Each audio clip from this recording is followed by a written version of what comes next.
Thanks for your time, Harry. Had a good couple of week or so? Yeah, okay, yeah. Been training well, Gary. The boys are good, so no problems. No problems at all to report injury-wise, anything? No, just waiting for the lads, a couple of the two Chilean boys to get back. They've been away, and Yun, he's back, played for South Korea. So he's okay. Hopefully the two Chilean boys will be okay. Is Leroy Fur back yet? He's fine, yeah. Have you? I just want to show you this perfectly innocent photograph. I don't know if you've seen it. Him and 8 of his Dutch colleagues. All right, very nice picture, yeah. On Twitter. It's provoked some pretty nasty racist responses in Holland, and is now subject to official inquiry. Is he the kind of player who'll be affected by that? Or the fact that I don't know what it's all about, Gary. First time I don't know what's wrong with the picture.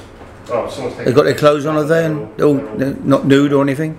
They're saying that they don't really belong in the Dutch team.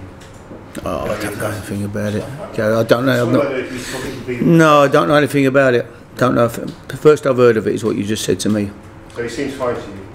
Yeah, good as gold, yeah. He's been training well this week, so I've not discussed it with him because I don't know anything about what he's supposed to have done or what's gone on.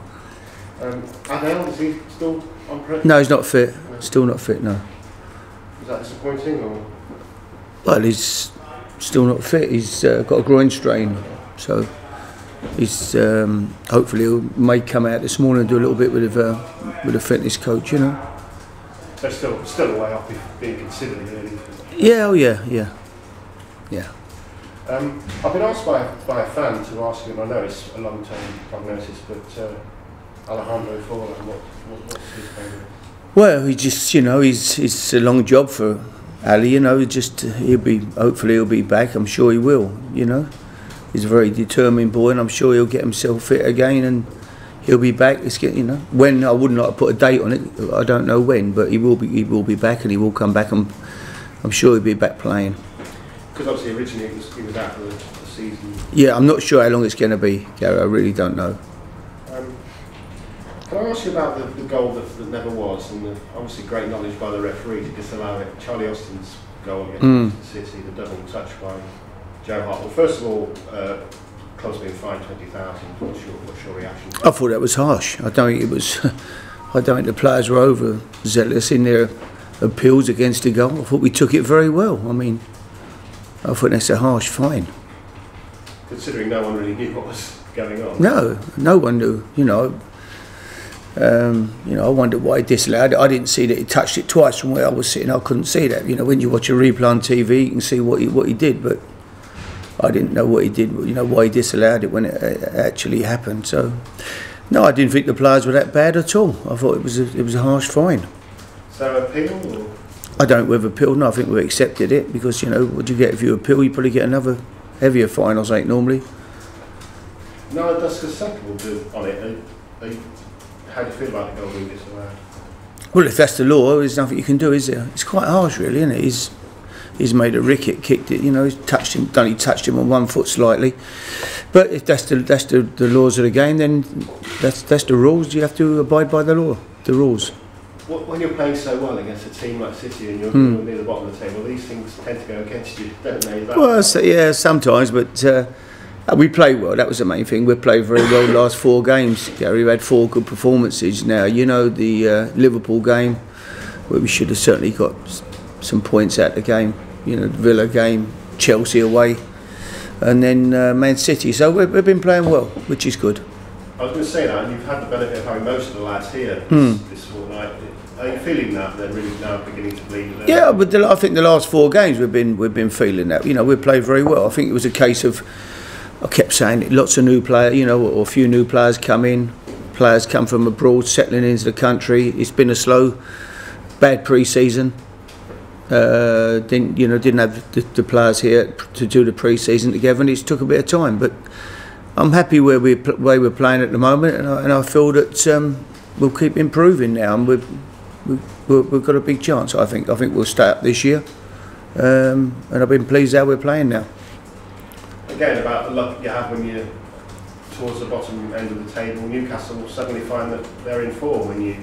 Yeah, great. It's good for them. Great for them, isn't it? I mean, Alan, you know, was coming under all kinds of grief there for, you know, and he's done a great job at Newcastle in my opinion, and now they've picked up. Newcastle's a great club, and it's one of the great clubs in English football. 50,000 Geordies every week with their black and white striped shirts on. They love their club, and I think he's doing a really good job. And full credit to the chairman, who never ever looked like buckling under any pressure. So I'm pleased for Alan, but hopefully we can go up there and get a good result this weekend. Can I ask you about Charlie Austin? Again, I mentioned it to you, I think, before the City game, his likelihood of being included in the last England squad. He wasn't. But there's lots of people now mentioning his name in relation to, particularly given the news about Sturridge and his injury problems.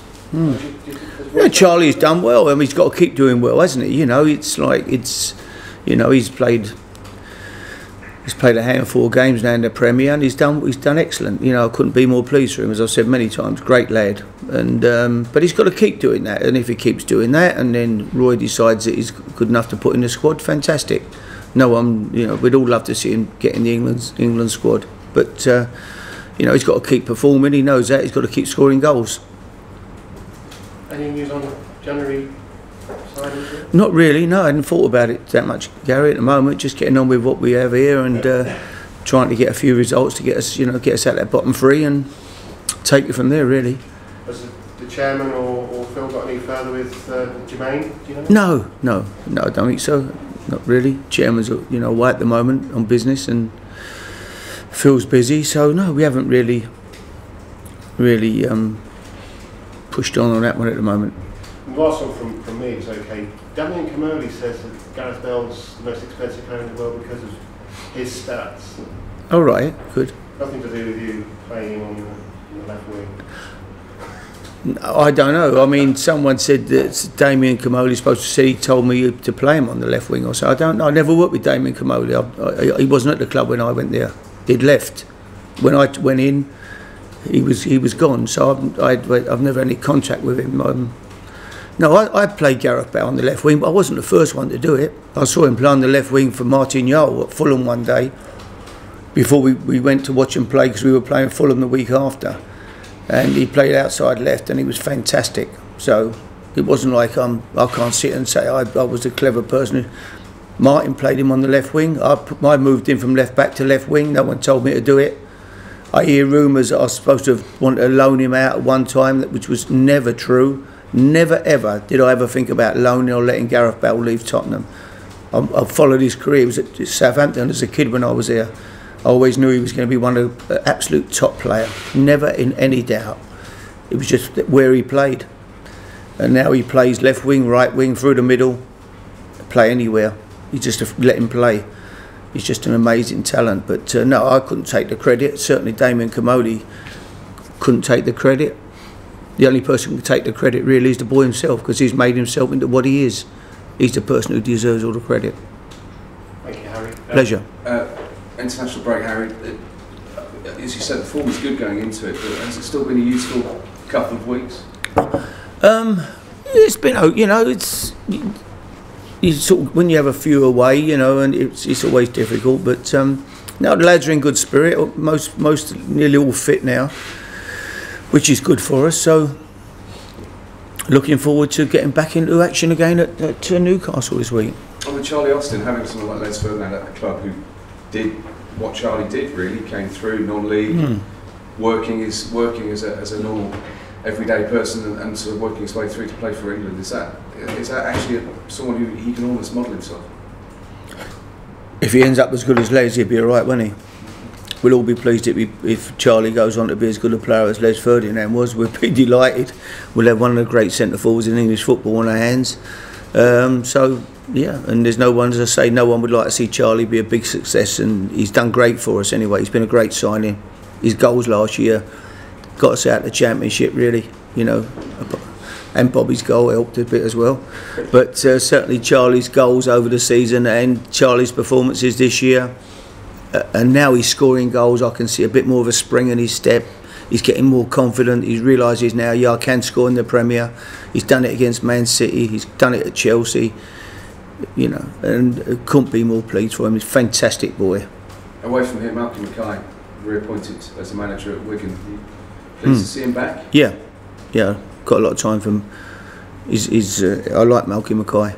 Yeah, he made a mistake, but lots of people make mistakes in life, don't they?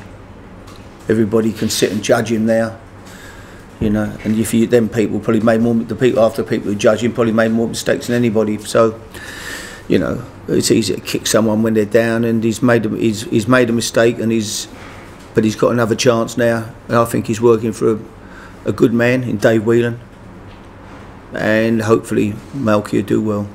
Is it hard work? I mean, there's still the findings of the FA inquiry to come. Is it hard, do you think? Would it be hard for him to work under those circumstances? I don't know. He's got the backing of the chair. I don't know what's going on. I'm only, like all of us, only know what I read in the paper and see on TV. But you know, Malcolm Mackay, whenever I've met him, I've always found him to be a decent person, good guy, good football manager. And he's made a big mistake. He made a big mistake. You can't do what he done, and he's accepted that, and he's apologised. He made a big mistake, and he's sorry for what he done. He's got another chance. If he does it again, then he's going to be in banging trouble, isn't he? But I'm sure he's learned from that. But he's potentially a very, very fine manager. Ah, a good football manager, definitely. Thank you. Well, no, okay, Harry, you surprised to see Malky back so quickly though after what? Well, he nearly came back into the Palace job, didn't he? Palace offered him the job there. It looked like he was going in there, you know. I don't know. It's, you know what life's like. Everybody's a judge suddenly, you know. I get stupid text messages from people all the time, silly jokes, sick jokes. I hate them. I delete them straight away. But people do tend to do that in life, and you know, so he's not the only person who does things like that. He's made a big mistake, the lad, and he's sorry for what he's done, and I'm sure his life has been an absolute hell, and his family, for the last few months. And he obviously realised he's made a massive mistake. Hopefully now he won't make any more mistakes, and he'll get on and do what he's good at, managing a football club. Yeah, kick it out. I've said that maybe Wigan should have waited until the FA investigation had been finished. Do you agree with that? I don't know. Listen, Dave Whelan's done what he's done, and you know, Dave's a cleverer man than me. That's for sure. Have a look at his business, what he's done. There's a man there who got £500 for breaking his leg at Wembley in a cup final. Dave Whelan ended up one of the richest men, in, you know, one of the best businessmen in the world. So I'm not a person to. I think he's much brighter and cleverer than I'll ever be. Dave Whelan. But Malky deserves his second chance. I'm pleased. Yeah. I think he's a decent person. You know, he made a big mistake. I'm not condoning what he done. He made a big mistake, but you know, he's got another chance. And people get second chances in life. You know, you have a look around the world and see what happens. There's people come out of prison, murder people, and all sorts, beat up old ladies. They get second chances. They move. To Dave Whelan for giving him that chance? Pardon? Is it credit to Dave Whelan for giving him that chance? Well, Dave's made a decision. It's up to Dave. You know, it's not my decision. It's Dave Whelan's decision, and it's his football club. He's made the decision. He's stood up. He knows he's going to get some stick for doing it, but Dave's strong enough to get on and do that, and he's done what he believes is. He's given the man a second chance.